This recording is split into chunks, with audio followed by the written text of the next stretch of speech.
Happy Monday! Today we're on chapter 6 of Charlie and the Chocolate Factory. This one's called The First Two Finders. The very next day, the first golden ticket was found. The finder was a boy called Augustus Gloop, and Mr. Bucket's evening newspaper carried a large picture of him on the front page. Here's the picture. The picture showed a 9-year-old boy who was so enormously fat he looked as though he had been blown up with a powerful pump. Great flabby folds of fat bulged out from every part of his body, and his face was like a monstrous ball of dough, with two small, greedy, curranty eyes peering out upon the world. The town in which Augustus Gloop lived, the newspaper said, had gone wild with excitement over their hero. Flags were flying from all the windows, children had been given a holiday from school, and a parade was being organized in honor of the famous youth. "I just knew Augustus would find a golden ticket," his mother had told the newspaperman. "He eats so many candy bars a day that it was almost impossible for him not to find one. Eating is his hobby, you know. That's all he's interested in. But still, that's better than being a hooligan and shooting off zip guns and things like that in his spare time, isn't it? And what I always say is, he wouldn't go on eating like he does unless he needed nourishment, would he? It's all vitamins, anyway. What a thrill it will be for him to visit Mr. Wonka's marvelous factory. We're just as proud as can be." "What a revolting woman," said Grandma Josephine. "And what a repulsive boy," said Grandma Georgina. "Only 4 golden tickets left," said Grandpa George. "I wonder who will get those." And now the whole country, indeed, the whole world, seemed suddenly to be caught up in a mad candy-buying spree, everybody searching frantically for those precious remaining tickets. Fully grown women were seen going into sweet shops and buying 10 Wonka candy bars at a time, then tearing off the wrappers on the spot and peering eagerly underneath for a glint of golden paper. Children were taking hammers and smashing their piggy banks and running out to the shops with handfuls of money. In one city, a famous gangster robbed a bank of $5,000 and spent the whole lot on candy bars that same afternoon. And when the police entered his house to arrest him, they found him sitting on the floor amidst mountains of candy, ripping off the wrappers with the blade of a long dagger. In far-off Russia, a woman called Charlotte Roos claimed to have found the second ticket, but it turned out to be a clever fake. In England, the famous scientist Professor Foulbody invented a machine which would tell you at once, without opening the wrapper of a candy bar, whether or not there was a golden ticket hidden underneath it.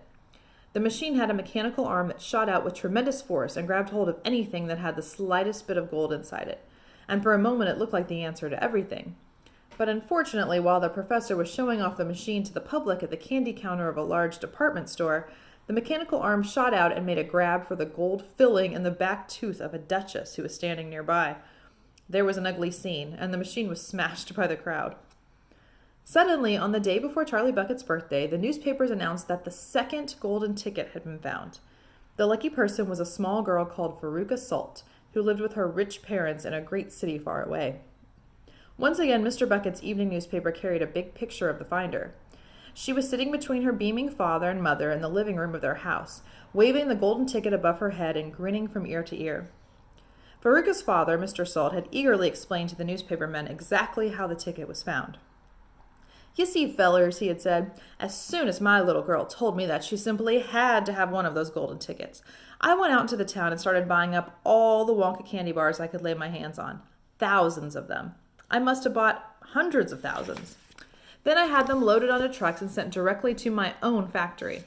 I'm in the peanut business, you see, and I've got about 100 women working for me over at my joint, shelling peanuts for roasting and salting. That's what they do all day long, those women. They sit there shelling peanuts. So I say to them, 'Okay, girls,' I says, 'from now on you can stop shelling peanuts and start shelling the wrappers off these crazy candy bars instead.' And they did. I had every worker in the place yanking the paper off those bars of chocolate, full speed ahead from morning till night. But 3 days went by and we had no luck. Oh, it was terrible. My little Veruca got more and more upset each day, and every time I went home she would scream at me, 'Where's my golden ticket? I want my golden ticket!' And she would lie for hours on the floor kicking and yelling in the most disturbing way. Well, sir, I just hated to see my little girl feeling unhappy like that, so I vowed I would keep up the search until I'd got her what she wanted. Then, suddenly, on the evening of the 4th day, one of my women workers yelled, 'I've got it! A golden ticket!' And I said, 'Give it to me, quick!' And she did, and I rushed it home and gave it to my darling Veruca. And now she's all smiles, and we have a happy home once again." Here's a picture of Veruca and her parents. That's even worse than the fat boy, said Grandma Josephine. She needs a real good spanking, said Grandma Georgina. I don't think the girl's father played it quite fair, Grandpa. Do you? Charlie murmured.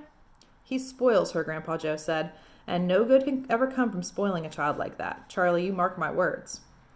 Come to bed, my darling, said Charlie's mother. Tomorrow's your birthday. Don't forget that. So I expect you'll be up early to open your present. A Wonka candy bar, cried Charlie. It is a Wonka candy bar, isn't it? Yes, my love, his mother said. Of course it is. Oh, wouldn't it be wonderful if I found the third golden ticket inside it? Charlie said. Bring it in here when you get it, Grandpa Joe said. Then we can all watch you taking off the wrapper.